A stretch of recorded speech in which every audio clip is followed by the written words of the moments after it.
Hello students, कैसे हैं आप सब। आज के क्लास में मैं आपको इंटरनेट के अंतर्गत सर्वर क्या होते हैं इसी के बारे में बताने वाली हूं। तो चलिए स्टार्ट करते हैं। सबसे पहले हम जान लेते हैं कि यहाँ पे लिस्ट में देखिए क्या क्या पढ़ना है आपको।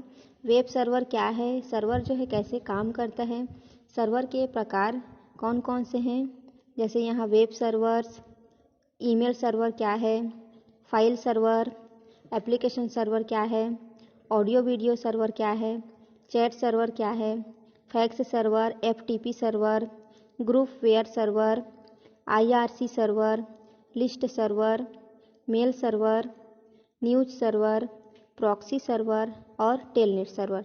तो इन्हीं सभी सर्वर के बारे में हम जानने वाले हैं। चलिए एक एक करके सबको जान लेते हैं। सबसे पहले हम जानते हैं सर्वर होता क्या है और किस प्रकार से ये कार्य करता है। तो देखिए, सर्वर क्या है, एक कंप्यूटर होता है जो कि इंटरनेट के द्वारा किसी दूसरे कंप्यूटर को डाटा को डिलीवर करता है। सर्वर एक कंप्यूटर भी हो सकता है, या कंप्यूटर प्रोग्राम हो सकता है, या कोई भी हार्डवेयर हो सकता है जो कि किसी दूसरे कंप्यूटर को डाटा सर्व करता है, मतलब कि प्रदान करता है। मतलब कि इंटरनेट के द्वारा किसी दूसरे कंप्यूटर को डाटा प्रदान करता है। अगर दूसरे शब्दों में कहें तो सर्वर जो होता है एक ऑनलाइन स्टोरेज डिवाइस होता है।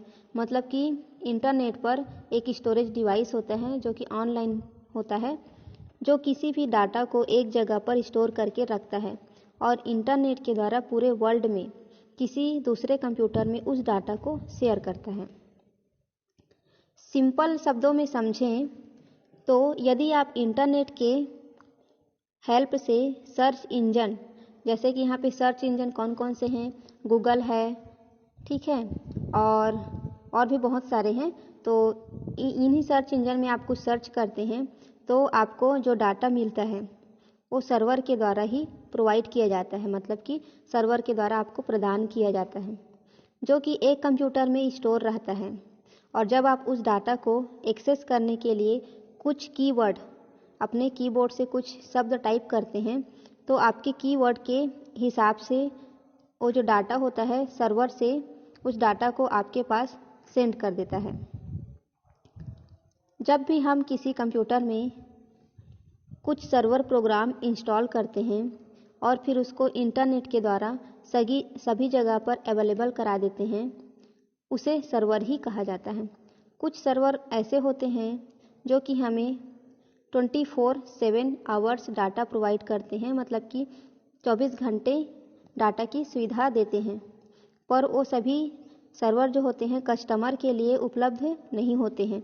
जैसे कि बैंक सर्वर, बैंक का जो सर्वर होता है वो सिर्फ बैंक के कस्टमर के लिए ही होता है, किसी अदर के लिए नहीं होता है। और इस प्रकार के सर्वर को डेडिकेटेड सर्वर कहा जाता है। अब हम जान लेते हैं ये जो सर्वर होता है किस प्रकार से कार्य करता है। तो यहाँ पे आप चित्र में देखिए, यहाँ पे जब भी आप अपने कंप्यूटर से कोई भी सर्च इंजन में कुछ भी सर्च करते हैं तो जो आप सर्च करते हैं वो एक रिक्वेस्ट के रूप में इंटरनेट पर जाता है और इंटरनेट क्या करता है, उस सर्वर को जो भी रिक्वेस्ट होता है उसको सर्वर को सेंड कर देता है। ये आपका सर्वर है, ठीक है। और ये जो सर्वर होता है ये उस रिक्वेस्ट को देखता है और उसको ढूंढ करके उसके रिस्पांस के रूप में इंटरनेट के पास सेंड करता है और इंटरनेट उस डाटा को आपके कंप्यूटर तक पहुंचाता है। मतलब कि आपके कंप्यूटर तक रिस्पांस करता है। इस प्रकार से ये प्रोसेस होता है। अब सर्वर कैसे काम करता है उसको थोड़ा यहाँ पे देख लेंगे।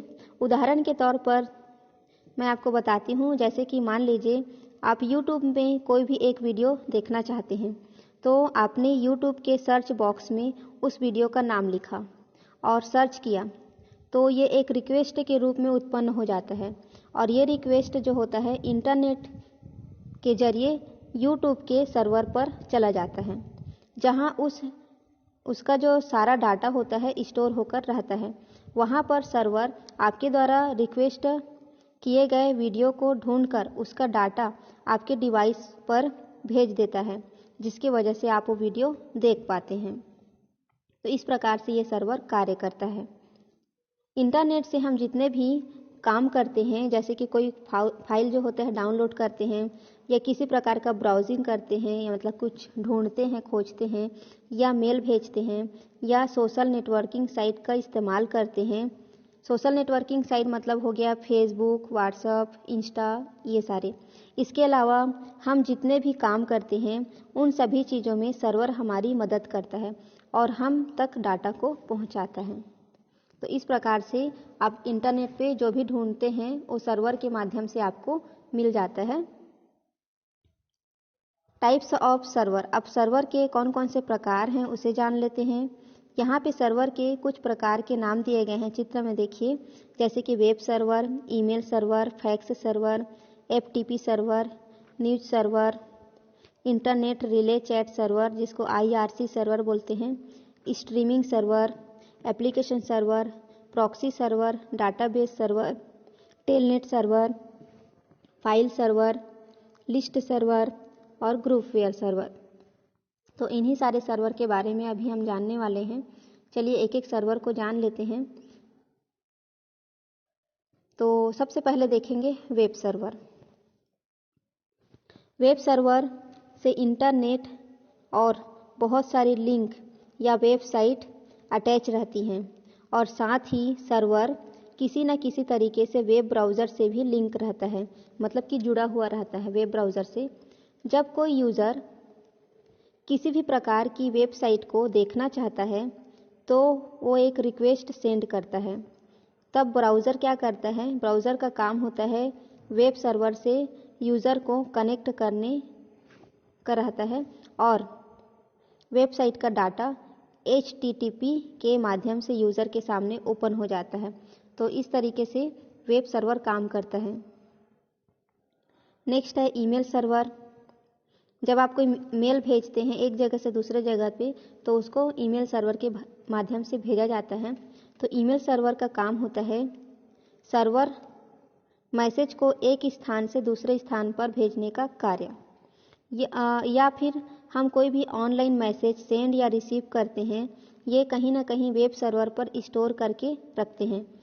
इसमें अहम भूमिका होती है SMTP की। वो हमारे मैसेज को एक स्थान से दूसरे स्थान तक, मतलब कि एक व्यक्ति से दूसरे व्यक्ति तक पहुंचाता है। मतलब किसी प्रकार का आप मैसेज भेजते हैं, रिसीव करते हैं, तो ये ईमेल सर्वर के माध्यम से ही हो पाता है। नेक्स्ट है फाइल सर्वर। फाइल सर्वर जो होता है फाइल को एक स्थान से दूसरे स्थान पर ट्रांसफ़र करने में मदद करता है। इसे कह सकते हैं जैसे कि हमारे कंप्यूटर सिस्टम में फाइल स्टोर रहती है और हम चाहें जब ओपन करके उसमें काम कर सकते हैं। अगला है audio video server. Audio video server जो होता है, इस सर्वर की मदद से हम कभी भी ब्राउज़र से ऑडियो, वीडियो या मल्टीमीडिया कंटेंट सर्च करके उसका आनंद उठा सकते हैं। किसी भी प्रकार का आप वीडियो देखते हो या किसी प्रकार का गाने सुनते हो, ऑडियो सुनते हो, तो सारे चीज़ें ऑडियो वीडियो सर्वर के माध्यम से ही आपको मिलते हैं। जैसे कि आप यूट्यूब में जो सर्च करते हो वो आपको ऑडियो वीडियो के माध्यम से ही प्राप्त होती हैं। Chat server. चैट सर्वर एक ऐसा सर्वर है, इसकी मदद से हम कुछ ही सेकंड में ऑनलाइन चैट यानी कि एक दूसरे के साथ इंफॉर्मेशन से बातचीत कर सकते हैं। एग्जाम्पल के लिए जैसे कि फेसबुक हो गया, व्हाट्सएप हो गया, इंस्टा हो गया, तो ये सारे चैट सर्वर होते हैं। अगला है फैक्स सर्वर। फैक्स सर्वर की मदद से हम इनकमिंग और आउटगोइंग डाटा और इन्फॉर्मेशन को एक स्थान से दूसरे स्थान तक भेजने में हमारी मदद करता है। इससे हमारे समय और पैसों दोनों की बचत होती है। किसी भी प्रकार के डाटा को एक जगह से दूसरे जगह पर प्राप्त करना या भेजना जो होता है, फैक्स करना, ये फैक्स सर्वर की मदद से ही हो पाता है। नेक्स्ट है FTP सर्वर। इसका जो पूरा नाम होता है फाइल ट्रांसफ़र प्रोटोकॉल। तो FTP जो होता है एक फाइल ट्रांसफ़र प्रोटोकॉल है। ये हमारे द्वारा भेजी गई फाइल को एक स्थान से दूसरे स्थान भेजने में हमारे सर्वर की सहायता करता है। यह फाइल को कंट्रोल और मैनेज करता है। मतलब कि फाइलों के ट्रांसफ़र के लिए जो सर्वर है वो है FTP सर्वर। अगला है ग्रुप वेब सर्वर। इस सर्वर की मदद से लोगों को कनेक्ट करके एक ही इन्वायरमेंट या जगह में रहकर कम्युनिकेशन कर सकते हैं। जब आप एक साथ बहुत सारे लोगों से कनेक्ट होते हैं तो उसे ग्रुप वेब सर्वर के माध्यम से कंट्रोल किया जाता है और इसी की मदद से आप एक से ज़्यादा लोगों से बातचीत कर पाते हैं। अगला है IRC server, internet relay chat server जिसको कहा जाता है। इसका काम होता है एक दूसरे को एक साथ अटैच करना और उनके बीच कम्युनिकेशन करने का माहौल बनाता है। यह एक मीडिएटर होता है। यह भी एक से अधिक व्यक्तियों को कम्युनिकेट करने के लिए काम करता है और एक मीडिएटर की तरह काम करता है और लोगों के बीच में कम्युनिकेशन का माहौल बनाता है। आगे है लिस्ट सर्वर। यह एक बहुत ही अच्छा सर्वर है। इसके माध्यम से हम मेलिंग लिस्ट को कंट्रोल और मैनेज करते हैं। मतलब जितने भी प्रकार के मेल भेजे जाते हैं और प्राप्त किए जाते हैं उनका जो रिकॉर्ड रखना होता है, उनका लिस्ट रखना होता है, ये लिस्ट सर्वर के माध्यम से ही हो पाता है। अगला है मेल सर्वर। इस सर्वर का कार्य होता है लोकल एरिया नेटवर्क की मदद से ईमेल को नेचुरल नेटवर्क में स्टोर करके रखना। मतलब कि जितने भी प्रकार के ईमेल होते हैं उनको एक अच्छे नेटवर्क में स्टोर करके रखना ताकि आपको उस मेल की कभी भी ज़रूरत हो तो आपको पुनः मिल जाए। तो ये होता है मेल सर्वर का। अगला है न्यूज़ सर्वर। यहाँ पे न्यूज़ सर्वर है ये। तो न्यूज़ सर्वर का प्रयोग होता है न्यूज़ को शेयर और रिसीव करने के लिए। किसी भी प्रकार की न्यूज़ को शेयर करना और उसको प्राप्त करने के लिए इस सर्वर का प्रयोग होता है। इन सब के लिए हम यूज़नेट का प्रयोग करते हैं। नेक्स्ट है प्रॉक्सी सर्वर। प्रॉक्सी सर्वर का प्रयोग जो भी इंटरनेट कनेक्शन रिलेटेड रिक्वायरमेंट होती है उन्हें फिल्टर करती है। मतलब कि इंटरनेट से संबंधित जितने भी प्रकार के ज़रूरतें होती हैं, मतलब उनको कनेक्शन करने के लिए, उन सभी चीज़ों को ये फिल्टर करने का काम करता है प्रॉक्सी सर्वर। प्रॉक्सी सर्वर के बारे में मैं आपको पहले भी बता चुकी हूँ कि प्रॉक्सी सर्वर क्या काम करता है। आगे देख लेंगे टेलनेट सर्वर। इसका प्रयोग तब किया जाता है जब हम अपने कंप्यूटर सिस्टम को लॉगिन करके काम करते हैं। मतलब किसी प्रकार से कंप्यूटर सिस्टम को लॉगिन करके जो भी आप काम करते हो टेलनेट सर्वर कहलाएगा।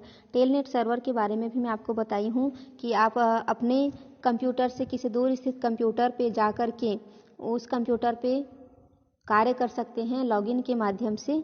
यही होता है टेलनेट सर्वर। तो इस प्रकार से ये सारे सर्वर्स होते हैं। अब मैं एक लास्ट सर्वर है एप्लीकेशन सर्वर, इसके बारे में भी बताती हूँ। एप्लीकेशन सर्वर क्या है? यह एक ऐसा प्रोग्राम है जो उपयोगकर्ता और संगठन के बैक एंड बिजनेस एप्लीकेशन या डाटाबेस के सभी एप्लीकेशन संचालन को संभालता है। यह एक ऐसा फ्रेमवर्क है जहां सभी एप्लीकेशन को विकसित करने और चलाने के लिए एक एप्लीकेशन सर्वर का उपयोग किया जाता है। यह कई प्रकार के होते हैं जैसे PHP, जावा, .NET फ्रेमवर्क। कहने का मतलब ये है कि आप इंटरनेट से किसी प्रकार का एप्लीकेशन डाउनलोड करते हो तो जितने भी प्रकार के एप्लीकेशन आप डाउनलोड करते हो उन सभी को चलाने के लिए जो सर्वर काम करता है वो है एप्लीकेशन सर्वर। जैसे कि बोल सकते हैं व्हाट्सएप, इंस्टा, फेसबुक, ये सब अलग अलग प्रकार के एप्लीकेशंस होते हैं। तो इनको आप चलाने के लिए एप्लीकेशन सर्वर का इस्तेमाल करते हैं।